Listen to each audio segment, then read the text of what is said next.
ওরে বাবারে, মরে গেলাম রে। ব্যাগটা, ও এই ব্যাগ, তুই আমাকে শাস্তি দিলি। আমি কেবল দেখার চেষ্টা করেছিলাম। সেই ঘরে সে একা। সে আজ আর শিশু নয়, 15 বছরের শম্পা, বয়সের আগেই বড় হয়ে যাওয়া এক কিশোরী। মা থাকলে এমন হতো? সকালটা কেমন ফাঁকা ফাঁকা লাগে, কেমন একা লাগে আমার। শম্পার মা নেই অনেক বছর। মা মারা যাবার পর থেকে সংসারের প্রতিটি খুঁটিনাটি কাজ তাকেই শিখে নিতে হয়েছে। কিন্তু ওর বয়স তো এখনো গল্প শোনার বয়স, রান্নাঘরে ধোয়া গিলতে গিলতে বড় হবার বয়স নয়। একদিন আমিও দূরে যাব, ওই নদীর ওপারে। কেউ থাকবে না, কেউ বলবে না এটা কর ওটা কর।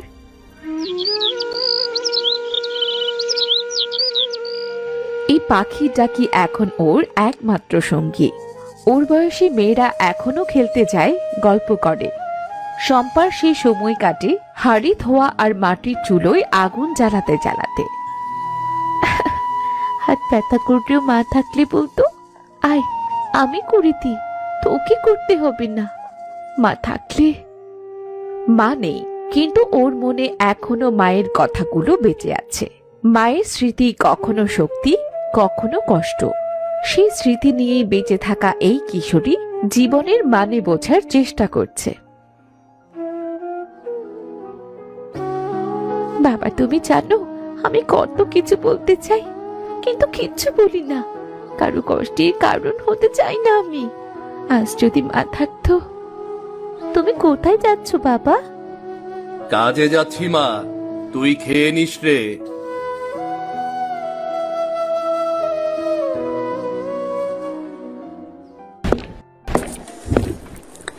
কি ভাবছেন এই কার্টুনগুলো কিভাবে বানাই? কোনো চিন্তা নেই। আমাদের অফিস এফএস ক্রিয়েশনে হাতে কলমে শেখানো হচ্ছে 2D অ্যানিমেশন। অনলাইন কোর্সে আজই জয়েন করুন। মা মারা যাবার 2 বছর। গ্রামের লোকের কথায় শম্পার বাবা আবার বিয়ে করতে রাজি হয়। ভাবলো মেয়েটা তো ছোট, একটা মায়ের কোলে মাথা রাখলেই হয়তো একটু শান্তি পাবে। কিন্তু সব মমতার মুখে হাসি থাকে না। মেয়েটার বয়সই বা কত? নতুন মা আসলে একটু আদর্শ হাক পাবে। বেচারির তো বাবা ছাড়া কেউ নেই।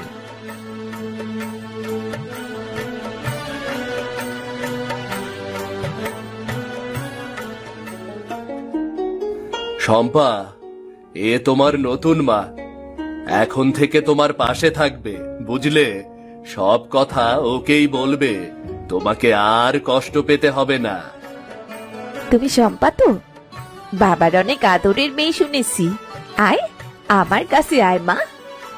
সেই প্রথম দিন থেকে শম্পা বুঝেছিল এই সম্পর্কটা রক্তের না, দায়িত্বেরও না, এটা হিসেবের।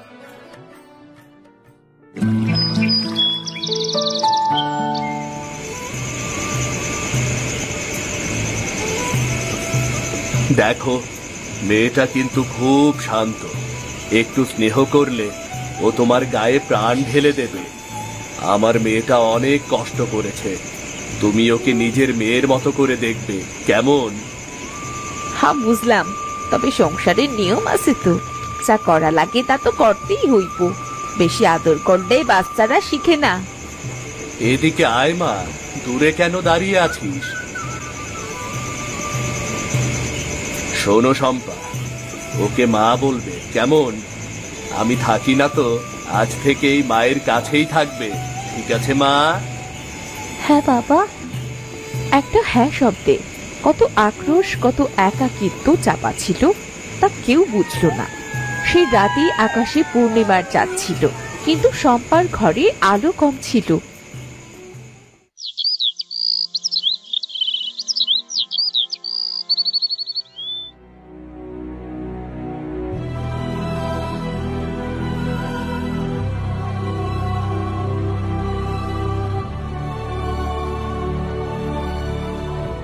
এই শম্পা, এখনো ঘুমোচ্ছিস? এই ঘরের মাটি কি আমি ছাড়ু দিমু না তুই দিবি? হ্যাঁ, ওঠ ওঠ বলছি। মা, আমি এক্ষুনি উঠছি। মা, মুখে মাখন লাগানোর দরকার নেই। যা যা করতে বলেছি তাই কর, না হলে বাবা ফিরলে সব বলবো। সারাদিন শুধু ঘুমিয়ে ঘুমিয়ে থাকো। আমি এক্ষুনি করছি মা, আপনি রাগ করবেন না। রাগ না করে কি শান্তি আছে এই ঘরে? তোর মা থাকলে তো তোকে দুধ ভাত খাইয়ে ঘুম পাড়াতো, কিন্তু আমি আমি সেসব জানি না।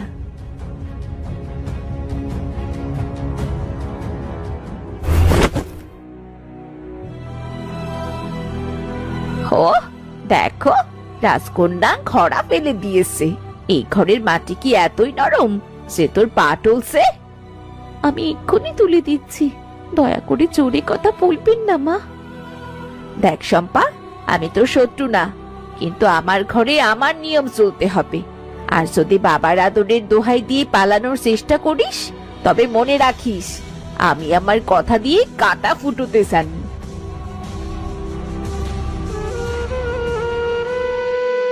মা থাকলে বলতো, কাঁদিস না, এখন কান্নাও লুকিয়ে ফেলতে হয়।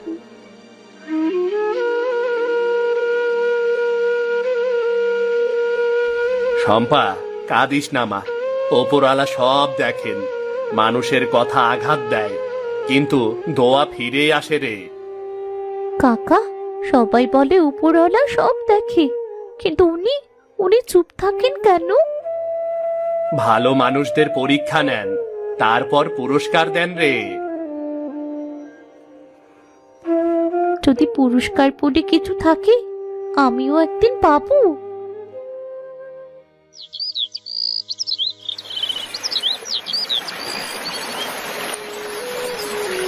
নদী, তুই কেন আমার মতো ক্লান্ত হোস না?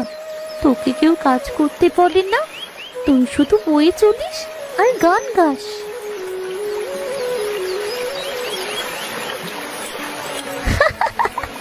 এই যে নদী রানী, হাতে সাবান লাগানো আর চোখে কবিতা। কিরে, গান গাইছিস নাকি? না রে রঙিলা, গান গাইলে মা মানে সে খুব রাগ করে। আরে আরে আরে, এত ভয় কিসের? তুই তো আগে শম্পা না, আগে হাসতিস, গল্প করতিস, নদী দেখে দৌড়ে যেতি। সবকিছু আর আগের মতো থাকে না রে রঙিলা। মানুষ বদলায়, ঘর বদলায়, আর মনও চুপ হয়ে যায়। তোর নতুন মা খুব রাগী, তাই না রে? সে শুধু রাগী না রঙিলা, সে আমার হাসিগুলোও পছন্দ করে না। তোকে হাসি ছাড়া একদম মানায় না রে পাগলি, একটু হাস। এই নদী দেখে শুধু কাজের কথা ভাবিস না। শম্পা, এই শম্পা, তুই কি নদীতে কাপড় ধুচ্ছিস নাকি নাচানাচি করছিস? কাপড় যদি আজ না শুকায়, তবে ঘরে ভাতও খেতে দিব না, মনে থাকে যেন। ওরে বাবা রে, ভয়ঙ্কর আওয়াজ। তুই যা, না হলে সত্যি খেতে দিবে না। রঙিলা, কারো কারো ঘরে খাবারের চেয়ে কাজের দাম বেশি। তুই একদিন নিজের ঘর করবি শম্পা, সেখানে তোকে কেউ চেঁচিয়ে ডাকবে না, বরং মিষ্টি নাম ধরেই ডাকবি। নাম ধরে ডাকবে? সে ডাক শুনতে আমার মনটা অনেক দিন অপেক্ষা করছে। আজ যদি আমার মা বেঁচে থাকতো।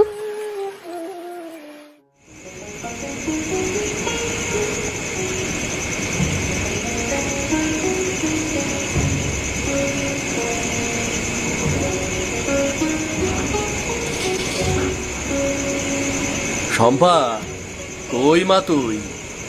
আমার মেয়ে ঘুমিয়ে গেছে নাকি?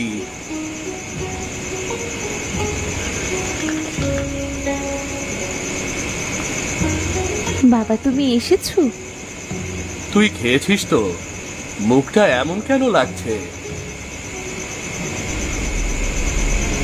খাওয়াবই তো, আপনি তো এলেনই এখন।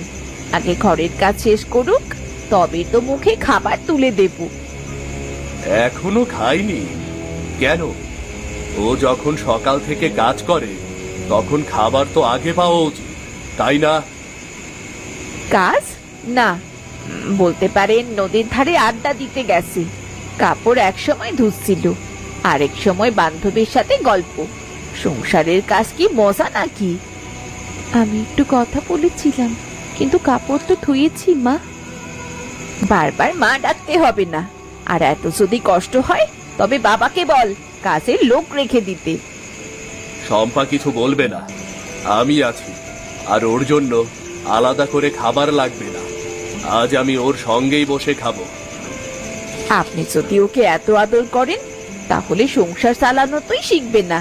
শুধু আদর দিলে বাচ্চারা মানুষ হয় না। বাচ্চা মানুষ হয় না ঠিক কথা, কিন্তু বেশি কাটা দিলে গাছও বাঁচে না।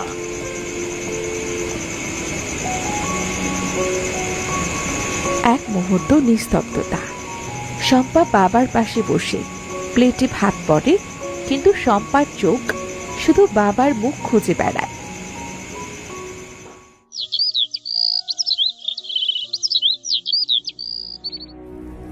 এই ভাতের হাঁড়ি নামিয়ে দে, আর গরম ভাতে একটু লবণ মিশিয়ে রাখিস, আমি পরে খাবো। আর আমার জন্য? তোর জন্য? তুই তো তোর বাবার সঙ্গে কাল রাতে রাজকীয় ভোজন করেছিস, আজ তো আর ক্ষুধা লাগার কথা না।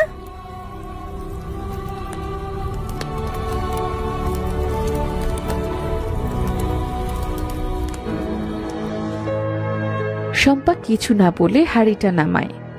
চোখ কাঁপে, কিন্তু সে শব্দ করে না। এই নীরবতাই যেন তার একমাত্র প্রতিবাদ।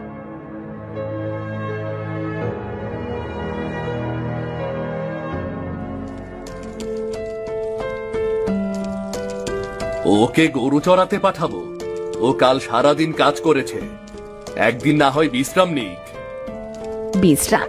এই বয়সে যদি বিশ্রাম চায় তবে সংসার কে চালাবে? গরু নিয়ে মাঠে কে যাবে? ওর মরা মা যাবে নাকি? যদি খুব ক্লান্ত লাগে একটু গাছের নিচে বসে বিশ্রাম নিবি, বুঝলি? ভেবেছিলাম তোর জন্য আরেকটা মা এনে দিয়েছি, কিন্তু আমি অনেক বড় ভুল করে ফেলেছি রে, অনেক বড় ভুল করে ফেলেছি আমি।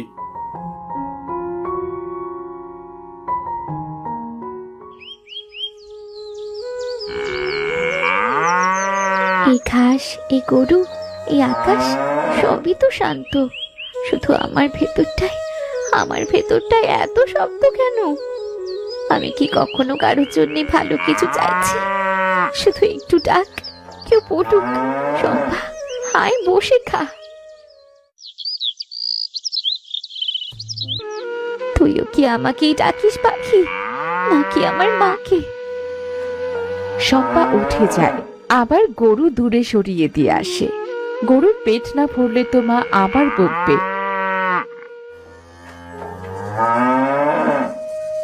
এবার কিছুক্ষণ বসি, শরীরটা যে আর চলছে না। জল, জল। কে? কেউ খানি? একটু একটু কেউ জল দাও না। হয়তো কেউ অসুস্থ। সে চুপি চুপি হাঁটতে শুরু করে ঝোপের ভেতর দিয়ে। অনেকক্ষণ খোঁজার পর সামনের মাটিতে বসে আছে এক কুঞ্চিত মুখ বৃদ্ধা, মুখ ফেটে গেছে তৃষ্ণায়। জল, জল শুকিয়ে গেল, তোর কাছে জল আছে? জল? এই জঙ্গলের মধ্যে জল কোথায় পাবো এখন? এক ফোঁটা জল দিলেও তবুও বাঁচুম। এখন আমি জল কোথায় পাবো? নদীতে যাবো, কিন্তু নদী তো অনেক দূর। না, দাদুটাকে বাঁচাতেই হবে।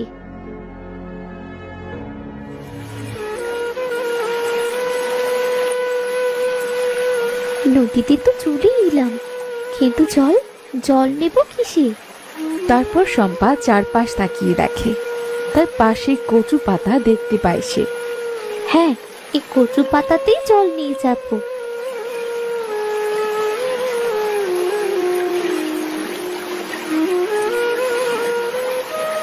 শম্পা তাতে জল তুলে নিয়ে দৌড়ে যায় বৃদ্ধার কাছে।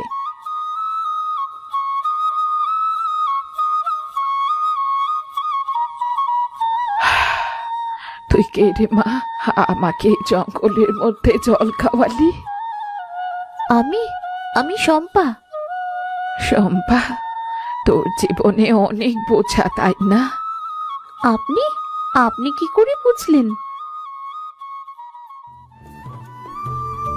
জানিস, অল্প জলও অনেক সময় জীবনের তৃষ্ণা মেটায়। মানুষ শুধু নিজের কথাই ভেবে চলে। আর তুই? আমি তো শুধু জল দিলাম, আর কিছু না।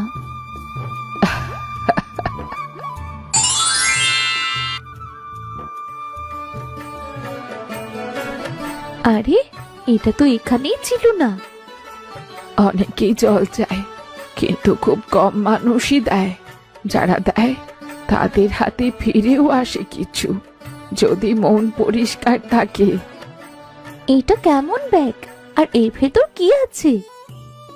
যারা কষ্ট সয়ে হাসে, সৃষ্টিকর্তা তাদের জন্য লুকিয়ে রাখে ছোট্ট আশীর্বাদ।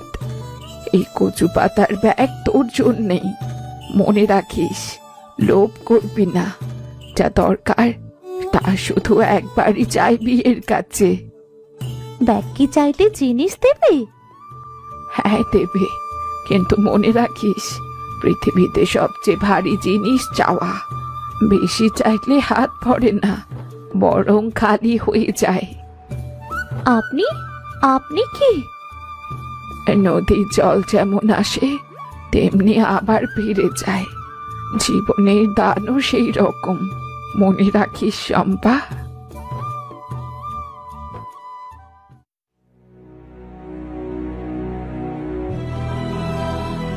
শম্পা, এবার রান্না করবি।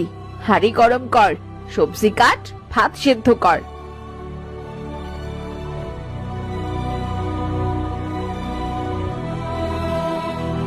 এখন আবার রান্না করতে হবে?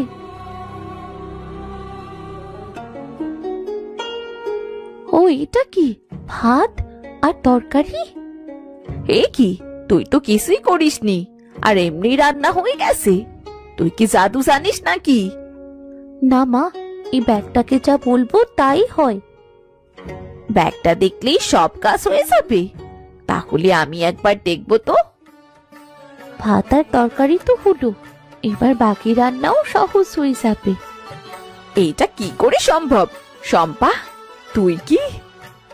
না মা, আমি শুধু বলেছি যা দরকার, আর ব্যাগটা আমার কথা মানছে। যদি আমরা সবাই কাজের জন্য জোর না দিই, হয়তো ব্যাগ ছাড়াও জীবন সহজ হয়। কিন্তু ব্যাগটা ঠিক আমার কাজে সাহায্য করছে।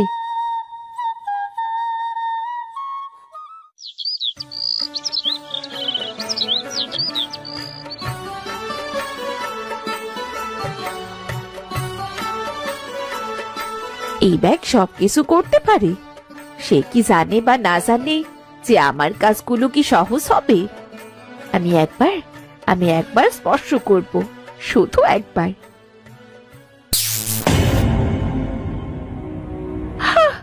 ওরে বাবারে, মরে গেলাম রে। ব্যাগটা, ও এই ব্যাগ, তুই আমাকে শাস্তি দিলি। আমি কেবল দেখার চেষ্টা করেছিলাম।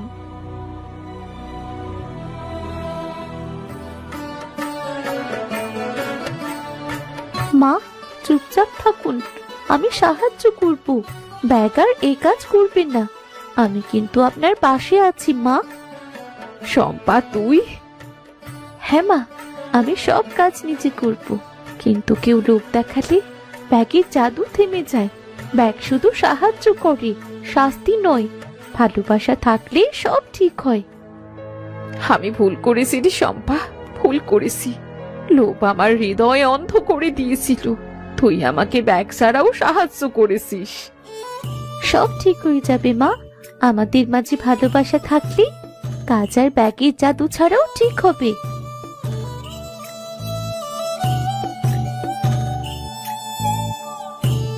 জাদু ব্যাগ শেষ হয়ে গেল, কিন্তু আসল শক্তি আমাদের ভালোবাসা আর বিশ্বাসের মধ্যে। গল্পটা যদি ভালো লেগে থাকে তাহলে চ্যানেলটি সাবস্ক্রাইব করে আমাদের সঙ্গেই থেকো। আর হ্যাঁ, লাইক আর কমেন্ট করতেও ভুলবেন না কিন্তু।